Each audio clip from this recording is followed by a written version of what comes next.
live from on the road, just north of Eugene, Oregon. It's just absolutely beautiful. It's a beautiful day here. There's the sign, Eugene, Oregon, 7 miles an hour. I mean, 7 miles an hour. 7 miles away. And I'm here with William, who's driving. There we go. This is, and I want to show you something. And I don't know if you can see this. It's a little, well, we could say it's a shot glass. And I've got a little black thing in there so you can see the logo on it. Yesterday, we attended one of the largest and most beautifully celebrated Gnostic masses that I've ever seen. It was actually, there must have been over 200 people in attendance, and we all took communion.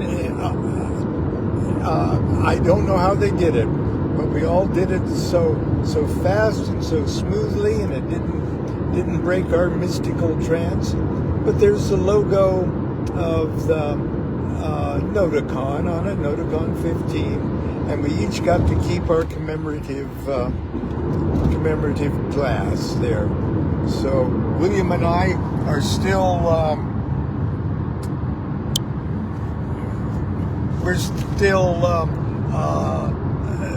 bathing in the afterglow of that beautiful mass, and we took off about 7 a.m. this morning.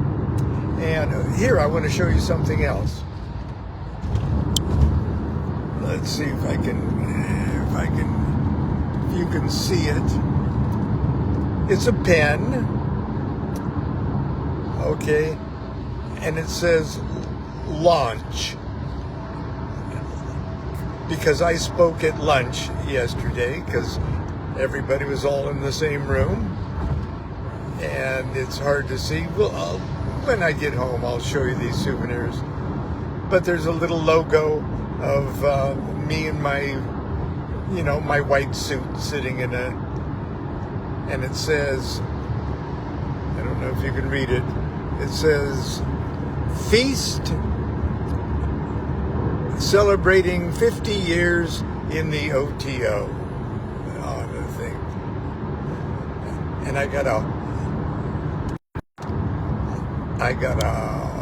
whole shitload of these pens that bring back to Monday night class.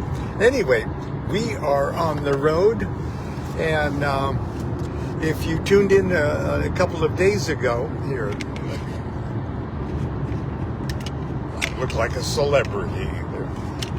If you tuned in a couple of days ago, I told a harrowing story of leaving my belly pack with my entire life in it at a service station north of Eugene. North of Eugene. And the adventure, the many-leveled adventure that William and I had, and weren't we lighthearted? It was a lighthearted, hopeful, not, but it was a miraculous return of that my belly pack with my wallet and my Episcopal ring and oh God, it would have been a nightmare.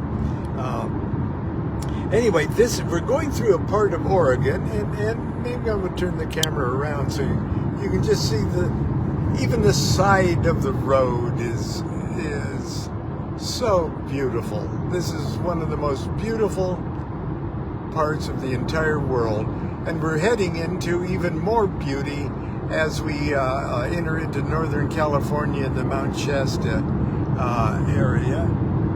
And but both William and I have different kinds of history with the southern Oregon area, and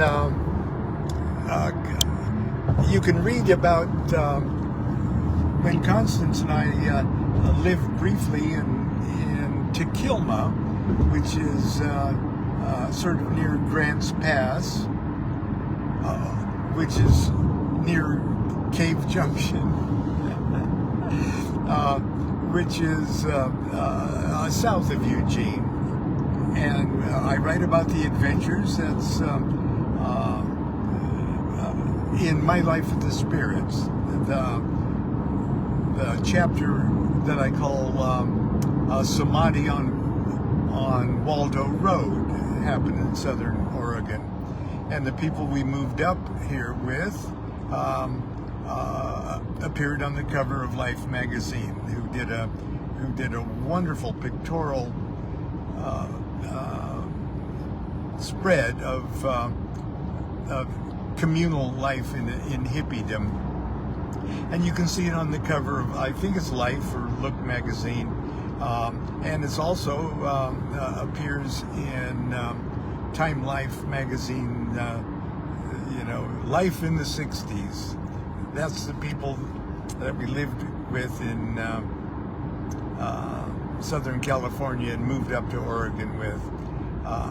Anyway, it's a magical place. Oh, I can't let you not see this scenery here.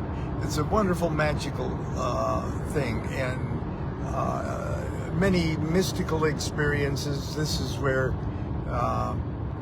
Gary Rossignol resurrected the cat, a dead cat, and several other stories. This is where we would, at night, we would see unidentified flying things. Every night we went out to look, we saw. It was quite amazing. And this is where William was everything. He drove the garbage truck. He did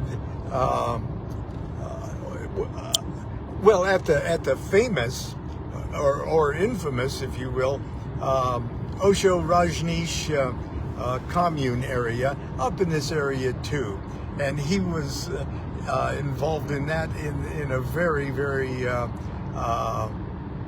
historical moment in that whole story. I'm going to turn this around, and he's driving, so I don't want him to I don't want him to be too distracted. I was there. I had a lot of odd jobs. My favorite was driving the garbage truck. Did a little security work. Worked with a newspaper. Did those kind of things. And it was a great. It was a great time. It was in the early '80s, and I had a disagreement with management. Okay. So I felt it was time for me to leave, and I left. And after I left, that's when history was truly made. And you can see that on the Netflix show Wild Wild Country. If you've seen that, you'll know what I'm talking about. And it was, I can just say, it was a growing experience for myself. All right. Well, we have a special love for Oregon, and now I have an even more special love for the Second Mott OTO area who put on NotoCon. We had about 220 people attend. We would have had many more, but a lot of the Canadians understandably did not want to chance crossing the border for various reasons, okay, and all of them very good reasons, and we missed them very much. But yesterday was a huge day for me. I spoke at the I guess the after lunch, they call it launch, and they sort of recognized my 50 years in in the OTO. Everybody sang Sweet Babylon. They had musicians work it all up. And I sang a song too. But the fun part, really fun part, was they took the microphone out in the audience and had other people in the audience tell Lon stories. And it was just very touching. I had a hard time holding it together. I was very very honored. It was an adolescent daydream come true, you know. And then I did a big book signing, and then it was all topped off with that beautiful mass. And afterwards, old friends from Southern California, Travis and Doug and Karen, and took me out for a wonderful Italian dinner. I had puttanesca, and it's just glorious. So this is not much of a show, except for me just to ramble on like this. But so far, it's been just a wonderful, wonderful experience, and kind of a perfect end to Lontober. So, yeah, they even sang Happy Birthday because it's still July, and as everyone knows, that's Lontober, the entire month. Anyway, that's it for today. Tomorrow we'll, if all goes well, if we get home safely and get out of bed early enough, I will probably be speaking from one of the parking lots tomorrow. And I guess today's is the order of Monday morning. So I'm glad you could at least join us for a little while on our trip back. I hope you can hear us okay. But anyway, until tomorrow, continue to be good to yourself and be good to each other. Do what thou wilt shall be the whole of the law. Love is the law, love under will. See you tomorrow.